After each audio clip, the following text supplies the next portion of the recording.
ನಮಸ್ಕಾರ ಎಲ್ಲರಿಗೂ. ಯುಗಾದಿ ಹಬ್ಬದ ಆರ್ಥಿಕ ಶುಭಾಶಯಗಳು. ನಮ್ಮ ಶಶಿ ಮನೆ ಊಟ ಚಾನಲ್ಗೆ ಸ್ವಾಗತ. ಈಗ ನಾನು ಯುಗಾದಿಗೆ ಮಾಡುವ ಬೇವು ಅದರ ಅಚ್ಚನ್ನು ಮನೆಯಲ್ಲೇ ಮಾಡಿ ಬೇವು ಮಾಡಿಕೊಳ್ಳೋದು ಹೇಗೆ ಎಂದು ಹೇಳಿಕೊಡುತ್ತೇನೆ. ಅದಕ್ಕೆ ಬೇಕಾಗುವ ಪದಾರ್ಥಗಳು: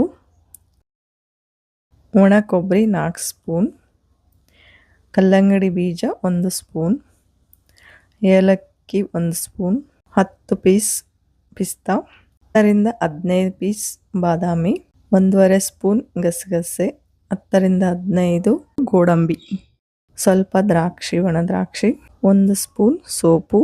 ಈಗ ಎಲ್ಲವನ್ನು ಮಿಕ್ಸರ್ ಜಾರ್ಗೆ ಹಾಕಿ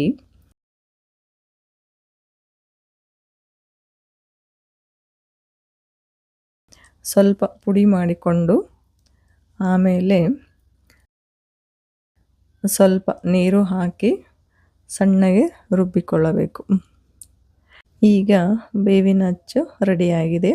ಆಮೇಲೆ ಪುಟಾಣಿ ಹಿಟ್ಟು 2-3 ಸ್ಪೂನ್, ಹುಣಸೆ ಹಣ್ಣಿನ ರಸ 4-5 ಸ್ಪೂನ್, ಬೇವಿನ ಅಚ್ಚು, ಆಮೇಲೆ ಹಸಿ ದ್ರಾಕ್ಷಿ ಸಣ್ಣದಾಗಿ ಕಟ್ ಮಾಡಿಕೊಂಡಿರೋದು ಸ್ವಲ್ಪ, 1 ಬಾಳೆಹಣ್ಣು, ಕರ್ಬೂಜ ಹಣ್ಣು 1/4 ಭಾಗ, ಅದು ಸಣ್ಣದಾಗಿ ಕಟ್ ಮಾಡ್ಕೊಂಡಿರೋದು.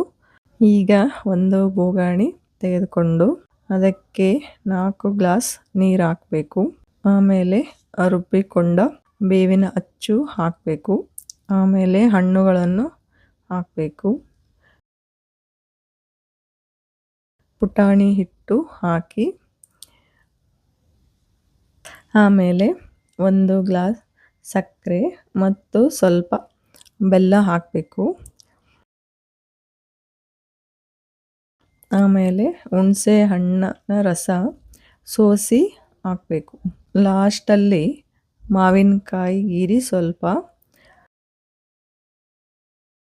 ಆಮೇಲೆ ಸ್ವಲ್ಪ ಬೇವಿನ ಹೂವನ್ನು ಹಾಕಬೇಕು. ಇಷ್ಟು ಆದರೆ ಸಾಕು. ಈಗ ಅದನ್ನು ಹಾಕಿ ಚೆನ್ನಾಗಿ ಕಲಸಿ, ಅದು ಸಕ್ಕರೆ ಕರಗೋ ಥರ ಕಲಸಿದ್ರೆ ಆಯಿತು. ಬೇವು ರೆಡಿಯಾಗಿದೆ. ಇದನ್ನು ನೀವು ಟ್ರೈ ಮಾಡಿ ಹೇಗೆ ಆಯಿತು ಅಂತ ನನಗೆ ಕಮೆಂಟಲ್ಲಿ ತಿಳಿಸಿ. ಈ ವಿಡಿಯೋ ನಿಮಗೆ ಇಷ್ಟವಾಗುತ್ತೆ ಅಂತ ಭಾವಿಸುತ್ತೇನೆ. ಇಷ್ಟವಾದಲ್ಲಿ ಈ ವಿಡಿಯೋಗೆ ಲೈಕ್ ಮಾಡಿ, ಶೇರ್ ಮಾಡಿ ಮತ್ತು ಸಬ್ಸ್ಕ್ರೈಬ್ ಮಾಡಿ. ಧನ್ಯವಾದಗಳು.